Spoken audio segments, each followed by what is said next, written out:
Iglesia, quiero invitarle por favor que abra su Biblia en el libro de Gálatas capítulo 4. Queremos hoy finalizar el capítulo 4 del libro de Gálatas, y si recordamos la semana pasada vimos cómo el apóstol Pablo hizo una exhortación contra volver a la esclavitud.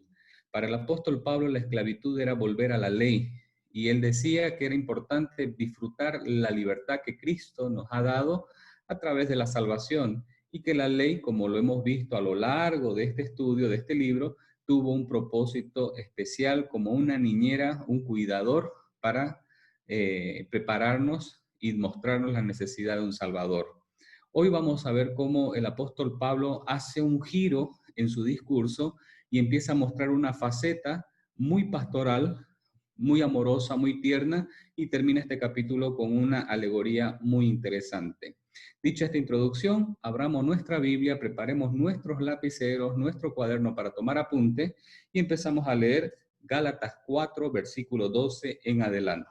La palabra del Señor dice así: Os ruego, hermanos, que os hagáis como yo, porque yo también me hice como vosotros.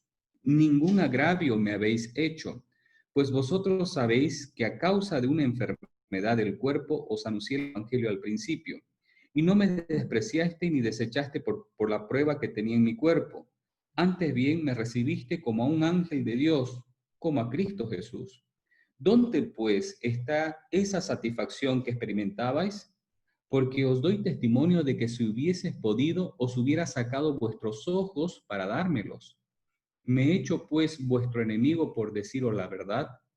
Tienen celo por vosotros, pero no para bien, sino que quieren apartaros de nosotros para que vosotros tengáis celos por ellos.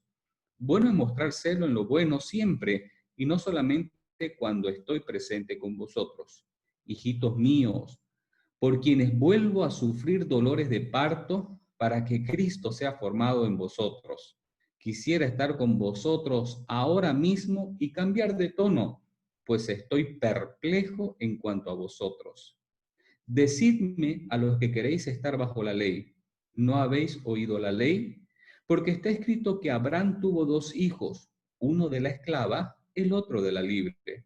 Pero el de la esclava nació según la carne, mas el de la libre por la promesa, lo cual es una alegoría, pues estas mujeres son los dos pactos. El uno proviene del monte Sinaí, el cual da hijos para esclavitud. Este es Agar, porque Agar es el monte Sinaí en Arabia y corresponde a la Jerusalén actual, pues ésta, junto con sus hijos, está en esclavitud. Mas la Jerusalén de arriba, la cual es madre de todos nosotros, es libre, porque está escrito: regocíjate, oh estéril, tú que no das a luz, prorrumpe en júbilo y clama tú que no tienes dolores de parto, porque más son los hijos de la desolada que de la que tiene marido. Así que, hermanos, nosotros como Isaac somos hijos de la promesa, pero como entonces el que había nacido según la carne perseguía al que había nacido según el Espíritu, así también ahora. Mas, ¿qué dice la Escritura? Echa fuera a la esclava y a su hijo, porque no heredará el hijo de la esclava con el hijo de la libre. De manera, hermanos, que no somos hijos de la esclava, sino de la libre. Perfecto. Hoy vamos a ver un tema interesante y quisiera que me acompañen, en primer lugar, a entender el título de esta sección: un ruego para recordar la relación y la última explicación contra los judaizantes. ¿Por qué hemos denominado este título tan grande? En primer lugar, porque esta sección abarca el clamor del apóstol Pablo para hacerle recuerdo de la relación que él tiene con la iglesia de Gálatas. Y la segunda parte, del versículo 21 al 31, la última explicación que hace en este libro con respecto a la posición de los judaizantes. Tenemos que recordar que el apóstol Pablo escribe esta carta para mostrar el error en el cual habían caído las iglesias de Galacia con respecto a escuchar la doctrina de algunos lobos con pieles de cordero que suavemente habían ingresado y que querían hacerlos volver atrás hacia la esclavitud. Hemos hablado mucho acerca de, de que en el contexto de estos pasajes, el apóstol Pablo habla mucho sobre la justificación no por las obras, sino por la fe. Y la salvación en base a la gracia, no en base al cumplimiento de un ritual o de una ley. Menciona el apóstol Pablo que la ley tuvo un proceso y tuvo un propósito, y que durante todo esto los creyentes en Cristo Jesús son libres y no deben de volver atrás hacia la esclavitud. Para sustentar su argumento, el apóstol Pablo, si ustedes se recuerdan, mostró evidencia de su apostolado, de la autoridad, del evangelio que él tuvo, y él quería mostrar en esta etapa de que, en esta sección, perdón, de que esta exhortación que le estaba teniendo con los hermanos obedecía a un amor, no a un odio. Porque es muy fácil decir, vos me decís esto porque no me querés, o vos me estás exhortando, usted me está exhortando porque usted no me ama. En cambio, Pablo acá muestra una faceta que a lo largo de la carta uno lo había mostrado. Y esto es interesante. Entonces, en primer lugar, Pablo dice en el versículo 12, les ruego, hermanos, que se hagan como yo. En este versículo Pablo le está diciendo, hay un ejemplo, y no es la primera vez que Pablo dice, sean imitadores de mí como yo soy de Cristo. Para que nosotros podamos entender, alguien que dice, sigan mi ejemplo, o está extremadamente loco, o es un hipócrita, o realmente está convencido de que está haciendo las cosas correctas. ¿Por qué es importante mirar esto? Cuando Pablo dice que se hagan como yo. Pablo tiene la autoridad para decirle, miren mi caso. ¿Y cuál es? Versículo 12, porque yo también me hice con vosotros, como ustedes, y ningún agravio me han hecho.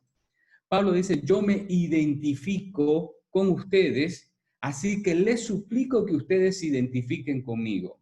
¿En qué consistía esa identificación que Pablo le decía a su audiencia? En primer lugar, hay dos posiciones que no son contradictorias y no son complementarias. La primera posición se refiere a que Pablo estaba diciendo, hagan como yo, sigan mi ejemplo, porque yo salí del judaísmo y ahora soy libre. Y la ley ya no la tomo como antes la tomaba y vivo yo por la gracia de Dios. Sigan mi ejemplo, porque yo me he identificado con ustedes porque estaba en la misma posición, me he identificado con ustedes como gentil, ustedes no vuelvan de donde yo salí, sigan mi ejemplo. El otro concepto es que Pablo estaba argumentando, igualmente válido, el hecho que decía, yo me identifico con ustedes, tengo empatía con ustedes y yo quisiera que ustedes tengan un poco de empatía conmigo. Háganse como yo y miren mi posición. Ahora, para desvirtuar de que esto no era un tema personal, Pablo dice, ningún agravio me han hecho. En otra manera de decirlo, Pablo dice, háganse como yo, liberándose de la ley de Moisés, como yo me hice como gentil, para dejar la ley de Moisés, que ella ya no me domine plenamente. Ahora, no me han hecho ningún agravio. Pablo está indicando de que esto no es un tema personal. El dejar del evangelio no es dejar a Pablo, sino dejar a Dios. Y esto es un tema muy importante. ¿Qué pasa con los líderes que mucho hacen alarde acerca de su personalidad, de su culto a su liderazgo y a ellos mismos? Que cuando uno contradice lo que el líder dice, lo toman como algo personal. Y Pablo dice, ustedes no están peleándose conmigo al abandonar el evangelio. Lo que ustedes están haciendo no me han hecho ningún agravio a mí, se lo están haciendo a Dios. Abandonar el evangelio es abandonar a Dios, no a mí. O sea, esto no es personal. Rechazar a Pablo no equivale a rechazar a Dios. Sin embargo, rechazar el evangelio por la gracia del Señor implica el rechazo directo a Dios. Y esa era la preocupación que Pablo tenía. Y Pablo le dice, chicos, esto no es personal. Acá estamos bien, no hay un tema de que ustedes se han portado mal conmigo porque, y acá empieza a decirles el recuerdo, les hace recuerdo del amor que Él tenía por ellos y del amor que Él recibió por parte de ellos. Mire lo que dice el versículo 12 al 16, o del 13 al 16. Pues ustedes saben que a causa de una enfermedad del cuerpo les anuncié el evangelio al principio. Y no me despreciaron ni me desecharon por la prueba que tenía en mi cuerpo. Antes bien me recibieron como a un ángel de Dios, como a Cristo Jesús. Pablo le hace recuerdo ya de que la manera de cómo ellos se conocieron fue una manera atípica, fue a través de una enfermedad. Algunos insinúan que Pablo tuvo una malaria que hizo convulsionar y por eso fue a ese lugar y fue atendido por los hermanos o ese grupo de personas. Otros dicen que era una enfermedad ocular, haciendo énfasis del versículo 15 que dice, ustedes se hubieran sacado vuestros ojos para dármelo. Otros asumen que es parte del aguijón en la carne que se menciona en 2 Corintios 12:7. La verdad, no hay una evidencia a qué enfermedad se trata. ¿Ya? Decir, era esto lo que tenía el apóstol Pablo, nos quedamos cortos en la interpretación y en la argumentación bíblica para sustentar que esa era la enfermedad. Lo que estamos seguros es que no era COVID-19, porque en esa época no se había elaborado en los laboratorios todavía. Sin embargo, lo que está claro es que la enfermedad física que tenía Pablo era evidente. Versículo 14, y no me despreciaste ni desechaste por la prueba que tenía en mi cuerpo. No era un sufrimiento solo que él podía esconderlo, no era un granito en la espalda que nadie se daría cuenta, sino que era una enfermedad que la gente se daba cuenta que Pablo necesitaba ayuda. Esto era tan evidente que los hermanos, en vez de desecharlo a Pablo por su enfermedad, prestaban atención al mensaje que Pablo tenía. Ahora, eso para Pablo tuvo suma importancia porque Pablo nunca buscó ser apapachado o tener el síndrome de la conmiseración, pobrecito de mí, ustedes me buscaron, guayayay, palomitay, como diríamos acá, llorando. Pablo lo que tenía interés era de que su mensaje sea escuchado. Y Pablo dice, ustedes me han tratado dignamente. Y él dice en el versículo 14, me recibieron como a un ángel de Dios, con mucha dignidad. Me recibieron como a Cristo Jesús. Pablo le dice, ustedes fueron tan tiernos, tan amorosos, me recibieron con tanta dignidad, estaban tan receptivos al mensaje que yo les daba, pero también al mensajero. Entonces, esto no es un asunto personal. Esto no es que ustedes no me caigan bien o que yo tenga algo contra ustedes porque ustedes son de otra región. La situación para Pablo se volvió insoportable y por ello él cuestiona por su sinceridad la conversión de ellos, ¿ya? Y qué fue lo que esto ocasionó para que Pablo, al ser honestos con ellos, se convierta en un enemigo para ellos. Mire lo que dice el versículo 15. ¿Dónde pues está esta satisfacción que experimentaba? O sea, ¿qué pasó? Si antes me recibieron tan bien y ahora por decirles las verdades a las cuales ustedes están cayendo en el error, ¿qué pasó? O sea, si yo vengo en son de paz a decirles las cosas buenas, ustedes me van a tratar dignamente con la verdad del Evangelio. Pero si yo vengo en son de paz a decirle la verdad con mi forma tan especial que tengo, soy enemigo de ustedes. Es que hay algo interesante. Versículo 16. ¿Me he hecho pues vuestro enemigo por decirles la verdad? Hay mucha gente que dice, a mí me gusta que me hablen con la verdad, pero cuando uno les dice con la verdad, muchas veces se sienten ofendidos. Y esto era lo que estaba pasando con la iglesia de Galacia y Pablo estaba siendo muy honesto. Le estaba diciendo, no se enojen conmigo, esto no es personal, esto es un tema de vital importancia. Simple y llanamente, esto es por el Evangelio, no por ustedes, sino por el mensaje erróneo que ustedes están teniendo. Entonces él le clarifica el celo que él tenía, el celo de los judaizantes, que era un celo corrupto, y el celo correcto. Versículo 17. dice, tienen celo por vosotros. Repito, tercera persona. ¿Quiénes tienen celo por vosotros? Ellos. ¿Quiénes son ellos? Los judaizantes. Aquí Pablo dice, tienen celo por vosotros, pero no para bien. Era un celo mal enfocado, amados hermanos. ¿Saben qué? Era un celo enfermizo, un celo dañino, un celo que involucraba manipulación psicológica y religiosa. ¿Por qué? Porque cuando ellos no veían a Pablo, no celaban a los hermanos por el cuidado pastoral que tiene que tener una autoridad. Pero cuando llegaba Pablo a contarles el evangelio, recién ahí tenían celo. Era como que querían protegerlo para que Pablo no les dé un mensaje.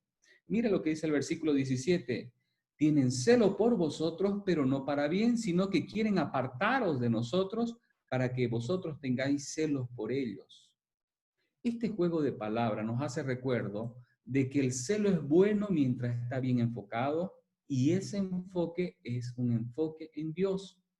En Juan 2:17 y Salmo 69:9, que es dos pasajes paralelos, uno lo repiten los apóstoles con un evento cuando hace el Señor y es Salmo 69:9. Mire lo que dice, porque el celo de tu casa me ha consumido y los insultos de los que te injurian han caído sobre mí. El celo bueno al cual Pablo dice que es el celo para bien, es aquel celo que no soporta, en primer lugar, que el nombre del Señor sea vapuleado, que sea ultrajado, maltratado e insultado. Y ese era el celo que tenía Pablo. Repito, como un pastor, él les dice, ustedes me trataron bien, la verdad que yo fui bien atendido, hubo una receptividad tan grande, ¿dónde está ese gozo que ustedes tenían en el verme? Ustedes se daban incluso hasta ustedes mismos y hasta sus propios ojos se lo hubieran dado para dármelo a mí, se lo hubieran quitado para dármelo a mí. Me hice sus enemigos por haberle dicho la verdad. El celo que ellos tienen es un celo corrupto, manipulador, es un celo religioso sin sentido. Pero el celo bueno es aquel que bíblicamente se preocupa por las cosas de Dios. Y aquí quiero hacer un paréntesis, hermanos. Hay veces somos celosos por cosas innecesarias y otras veces dejamos colar en donde debemos tener celos de verdad. Uno de los aspectos importantes que Pablo nos da como lección a lo largo de esta carta es la importancia de tener un celo doctrinal donde se base el evangelio sobre fundamentos bíblicos y estos son la gracia de Dios por medio de la fe en el Señor Jesucristo. Ese es un ejemplo de celo bueno, de celo bíblico. Cuando Jesús echó a los cambistas que estaban haciendo una casa de ladrones, la casa del Señor, una cueva de ladrones, ese celo de la casa del Señor lo consumió y él actuó de la manera que actuó. Entonces, es correcto denunciar toda obra perversa de manipulación doctrinal donde se rebaje la autoridad de la Biblia por darle la autoridad a una persona, por más que sea el pastor de la iglesia. Filtrarlo todo, escudriñarlo todo y retener lo bueno en base a la Biblia.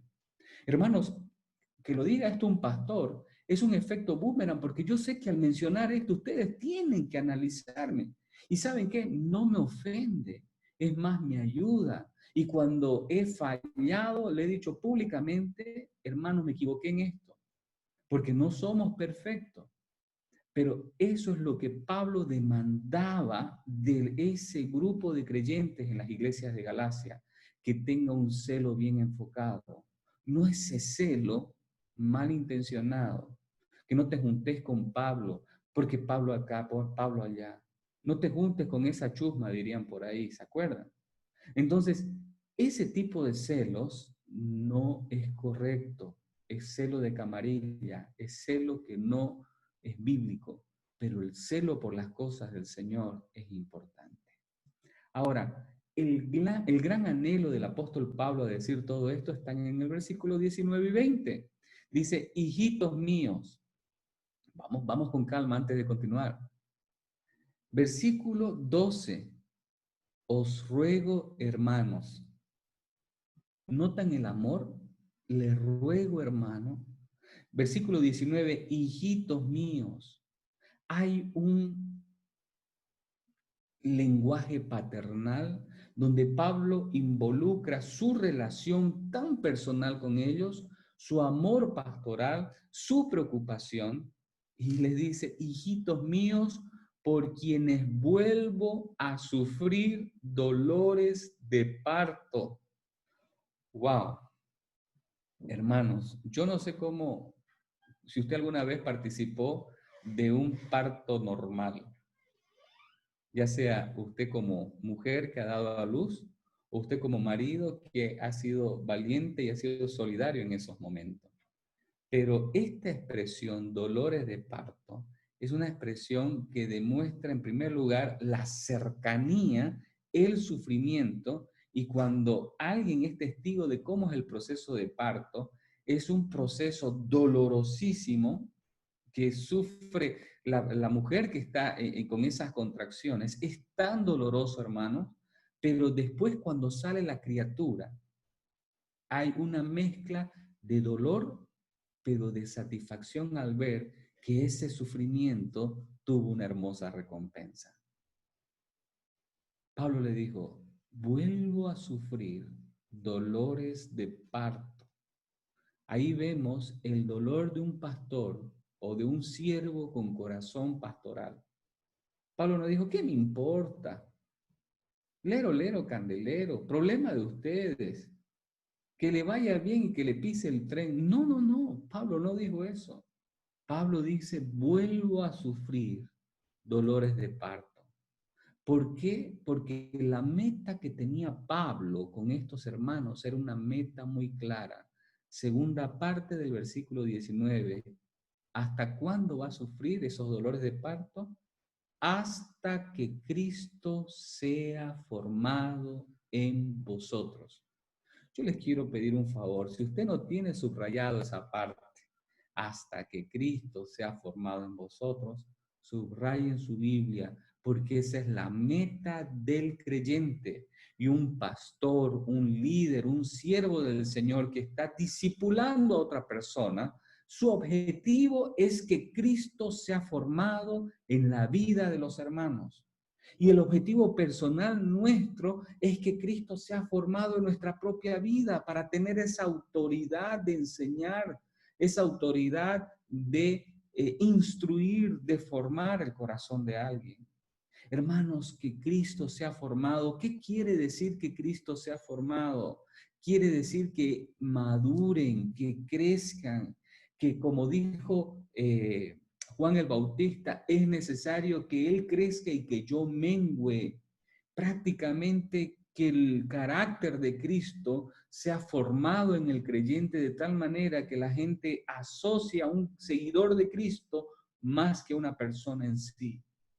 Hermanos, esa es la meta. Y Pablo decía, me duele que esto no esté bien. Siento dolor por ustedes porque yo quiero que ustedes maduren, que ustedes crezcan. Y aquí antes de continuar, quiero hacerle esta pregunta. ¿Cómo creyente es su meta personal, no de los demás?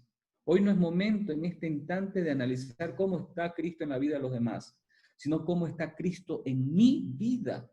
Es una meta que Cristo se ha formado más y más. Es una meta personal yo crecer. Pues amado hermano, yo le animo a que Cristo sea formado en usted y que usted anhele más del Señor. Y si usted está cerca de su familia, que Cristo sea formado en el corazón de sus hijos, de su cónyuge. Y si usted es líder de un ministerio, que Cristo sea formado en el corazón de sus liderados.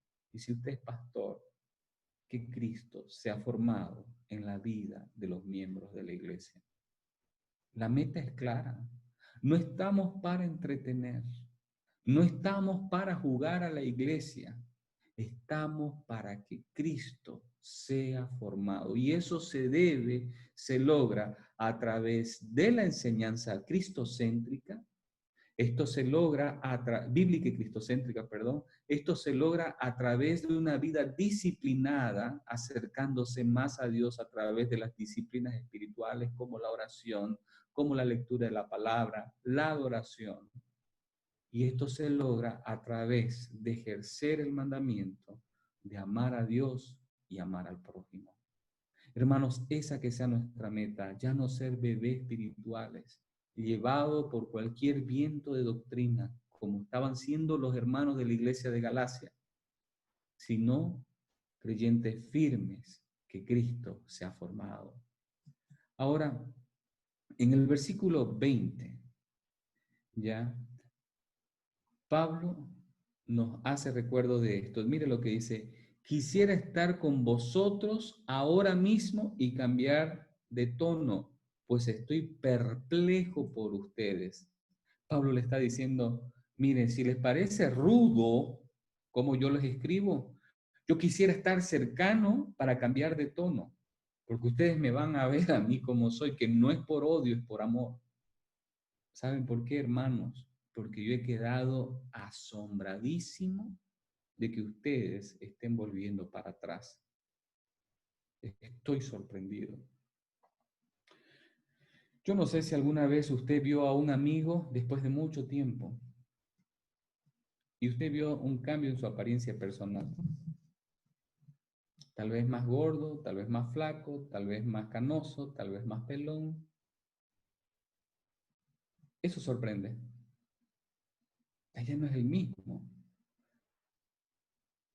pero deja perplejo de ver a gente que profesando algo se cambian de postura.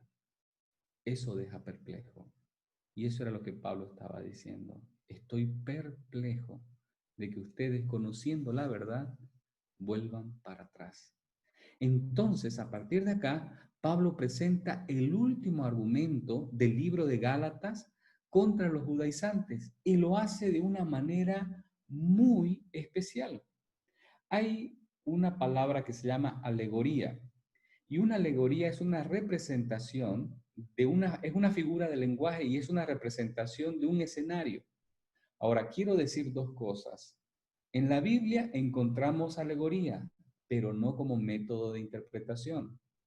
El método de interpretación alegórico es un método que se basa en encontrar figuras en todos los pasajes y en tratar de cuadrar las cosas de tal manera que den hacia un fin. Una escuela rabínica de interpretación era alegórica y eso lo llevó a desviaciones. Entonces, no es lo mismo un método de interpretación alegórico a que encontremos figuras de lenguajes alegóricas en la Biblia. ¿Por qué quiero hacer esa pausa y esta explicación antes de continuar? Hay una iglesia que se llama Witness Lee y es la iglesia del recobro, y lo tengo que mencionar. Ha tenido mucha controversia porque su método de interpretación de muchas cosas del Nuevo Testamento es muy alegorista y eso lo lleva a conclusiones un poquito confusas. Y hay que tener cuidado. No estoy hablando de interpretación alegórica, pero sí estoy hablando de que la Biblia menciona alegoría como la que Pablo va a mencionar a continuación. ¿Cuál es la alegoría? La alegoría de Abraham con sus dos hijos, uno de la esclava y otro de la promesa. Leamos nuevamente el pasaje del versículo 21 al versículo 31 para entender mejor esto y después dar la explicación correspondiente. Decidme los que queréis estar bajo la ley. ¿No habéis oído la ley? Como está escrito que Abraham tuvo dos hijos, uno de la esclava, el otro de la libre. Pero el que es de la esclava nació según la carne, mas el que es de la libre según la promesa o por la promesa. Lo cual es una alegoría, pues estas mujeres son los dos pactos. El uno proviene del monte Sinaí, el cual da hijos para esclavitud. Este es Agar. Porque Agar es el monte Sinaí en Arabia y corresponde a la Jerusalén actual, pues ésta, junto con sus hijos, está en esclavitud. Mas la Jerusalén de arriba, la cual es madre de todos nosotros, es libre, porque está escrito, regocíjate, oh estéril, tú que no das a luz, prorrumpe en voz de júbilo y clama tú que no tienes dolores de parto, porque más son los hijos de la desolada que el de la que tiene marido. Así que, hermanos, nosotros como Isaac somos hijos de la promesa. Pero como entonces el que había nacido según la carne perseguía al que había nacido según el Espíritu, así también ahora. Bien. ¿Cuándo mirar alegorías en la Biblia? Cuando la Biblia lo menciona que es alegoría, como en este caso. ¿Estamos de acuerdo? La Biblia sí menciona una alegoría. Ahora, ¿de qué trata esta alegoría? Pablo empieza con una pregunta, versículo 21. ¿No han oído la ley? Ustedes que quieren estar bajo la ley, ¿no han oído la ley? ¿Saben realmente lo que dice la ley? Esa es la pregunta. La evidencia bíblica, versículos 22 y 23. Porque está escrito que Abraham tuvo dos hijos, uno de la esclava, el otro de la libre, pero el de la esclava nació según la carne, más el de la libre según la promesa.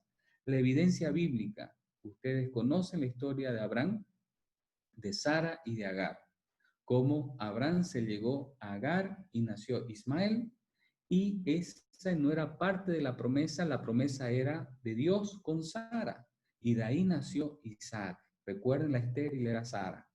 Ahora, ¿qué fue lo que sucedió con esto? Que uno perseguía al otro. El hijo de la esclava perseguía, que era mayor, al de la libre.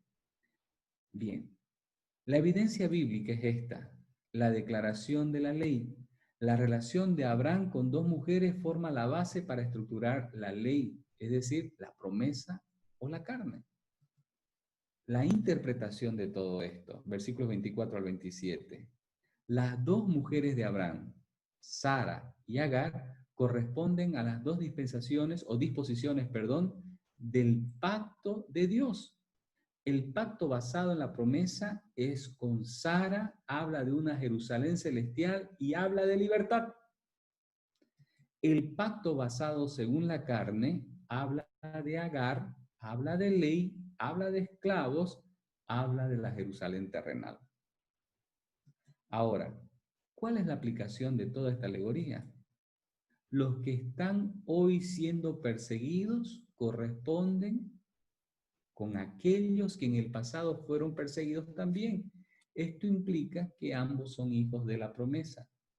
Lo que Pablo le estaba diciendo, así como sucedió en el pasado, está sucediendo ahora. Los actores son totalmente diferentes, pero parecidos. Solo que nosotros, los cristianos, somos hijos de la promesa y somos perseguidos por esos hijos de la ley que fueron hijos de la carne. Entonces, nosotros, hermanos, no somos hijos de la esclava, somos hijos de la libre.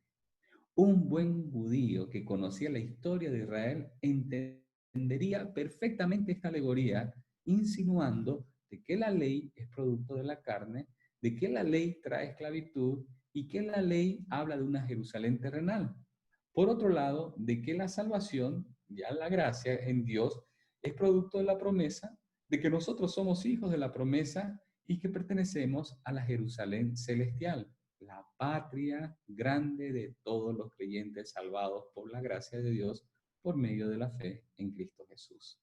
Qué interesante poder interpretarlo de esta manera. Ahora, esto nos lleva a conclusiones muy agradables a lo largo de este capítulo. En primer lugar, hermanos, yo creo que debemos de imitar al apóstol Pablo en su actitud, mostrando firmeza con amor pastoral. Hasta acá, nosotros veíamos a un Pablo muy militar, muy tácito, muy de ordenanzas, muy rudo. Y en esta parte del capítulo, o sea, después de mostrar toda la argumentación, Pablo nos muestra de que toda esa firmeza no era por odio, sino por amor. Y que esto no era un asunto personal, sino que era un asunto vertical y transversal con respecto al Evangelio.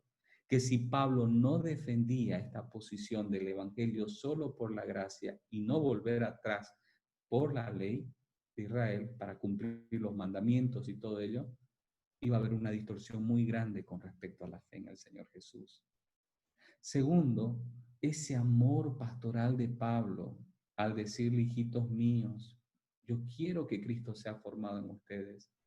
Es una demostración de que Pablo hacía su obra, una obra misionera, con un corazón pastoral y con una firmeza para colocar fundamentos sólidos en la vida de los hermanos. Tenemos que imitar exactamente eso.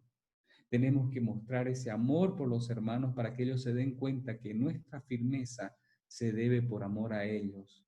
Que si realmente nosotros amamos a los hermanos a los cuales estamos liderando, vamos a preocuparnos por darles buena enseñanza, buena doctrina. Que si fuéramos como esos pastores que simplemente queremos entretener al rebaño, no pondríamos freno cuando del evangelio se trata y se habla de distorsiones. Hermanos, ese ejemplo del apóstol Pablo es un ejemplo muy digno de imitar. Segundo concepto que quiero que nos recordemos es que nuestra meta en la vida de los demás y en la nuestra propia es que Cristo sea formado en nuestras vidas y en la vida de ellos.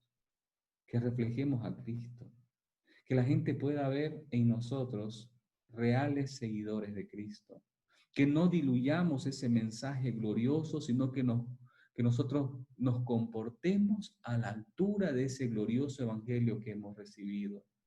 Y cuando nosotros vivimos en concordancia nuestros actos con nuestras convicciones, siguiendo al Señor, eso le da más relevancia, más reverencia y más redundancia al mensaje que predicamos. Porque si nosotros predicamos un mensaje muy nítido, pero Cristo no está siendo formado en nuestras vidas, es un mensaje vacío. Y la sociedad está cansada de escuchar mensajes vacíos. Necesita ver el mensaje ejemplificado en vidas no perfectas, porque ni usted ni yo lo somos, pero en vidas en proceso de formación, no de deformación, de formación de Cristo en nosotros.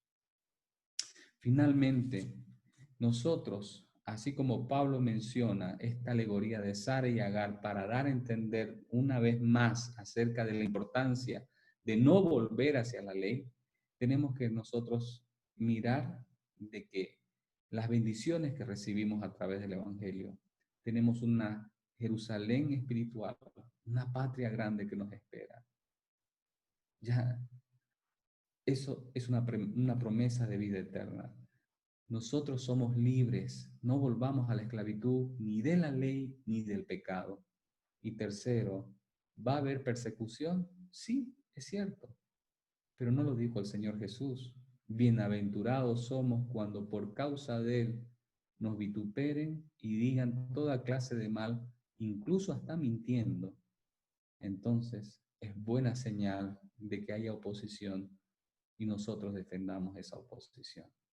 Que el Señor nos bendiga, que el Señor nos ayude, que el Señor nos guíe para que nosotros, que somos hijos de la libre y no de la esclava, no volvamos hacia la esclavitud ni del pecado, ni de los argumentos de la ley que ya prácticamente no tiene vigencia para nosotros en la argumentación legal, pero sí en los principios morales, los cuales tenemos que seguir cumpliéndolos.